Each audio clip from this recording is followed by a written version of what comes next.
It's a great competition. They had a lot of competitors. I think around 90.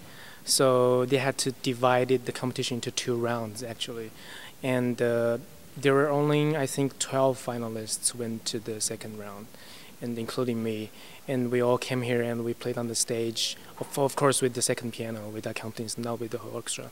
So that was good experiences for me, and I was lucky enough to win this competition, and I'm very fortunate to get the chance to play with the orchestra.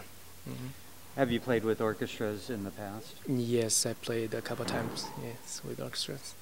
Tell me a little bit about the piece that you performed this evening. Okay, I performed Rachmaninoff Piano Concerto No. 3 in D minor.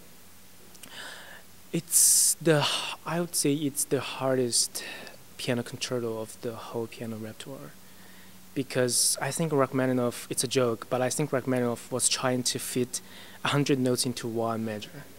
That's incredible. That's absolutely hard for a pianist to perform, because there are so many layers inside. You have to dig them out. You have to let the audience hear everything. That's just incredibly hard to perform. And I spent so much time on this concerto just to memorize it, just to understand it. And still, I don't think I understand it fully enough, because it's such deep Russian music, the Russian tradition.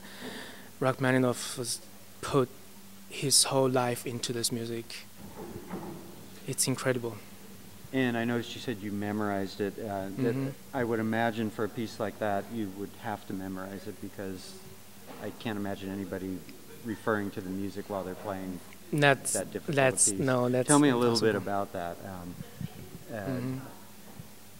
Just what it's like to memorize all that music. Just tell me what process you go through to do that. First of all, you have to spend a lot of time on practice. You have to practice a lot. You have to repeat, and practice makes perfect. That's all the musicians believe in. That's the saying, and you have to practice it over and over again, so it kind of gets in your mind, and you know your hand can actually feel on the keyboard. You know where to touch, which note, which key to play next, so you get an idea.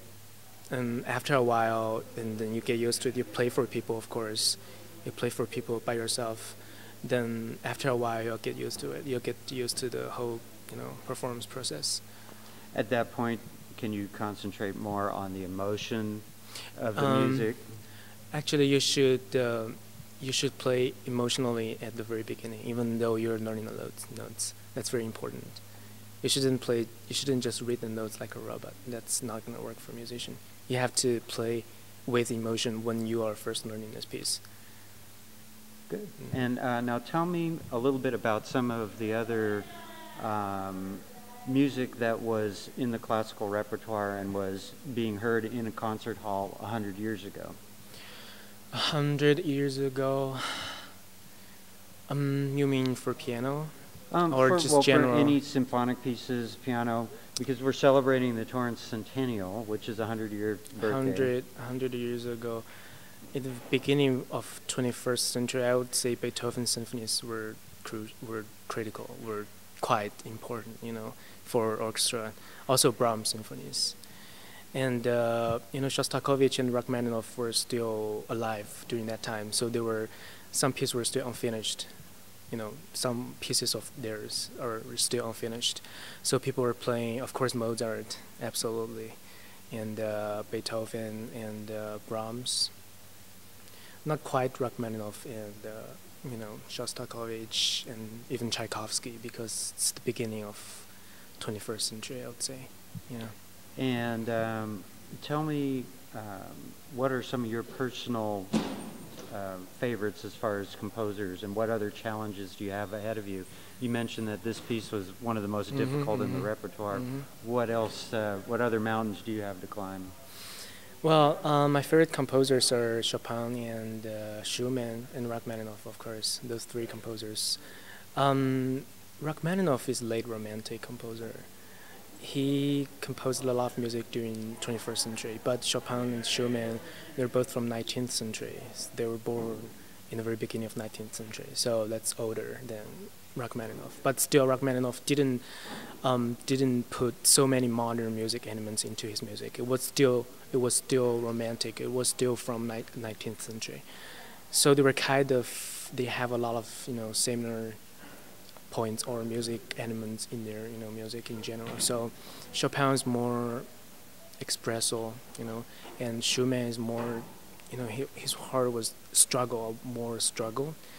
He has so many like second, in his music, minor seconds in his music, and so many layers, unlike Chopin. So it's more struggle. And Rachmaninoff, of course, it's his Russian inheritance that makes his music so special. How about 20th century composers? 20th century composers? 20th century composer, Shostakovich. Stravinsky, Shostakovich. I like Shostakovich symphonies, of course. And Stravinsky's Petrushka or Rite of Spring, they're fantastic repertoire for orchestra to perform. Yeah. What else can you tell me about your experience here in Torrance? Have you spent much time in the city at all? Not that much. I just had 2 rehearsals with the orchestra. That's when I was here. That's the time when I was here, and I enjoyed it. I enjoyed the rehearsal very much, and the audience were very enthusiastic, very passionate. I loved the audience. Yeah, they were very, very nice people. Anything else you'd like to tell me?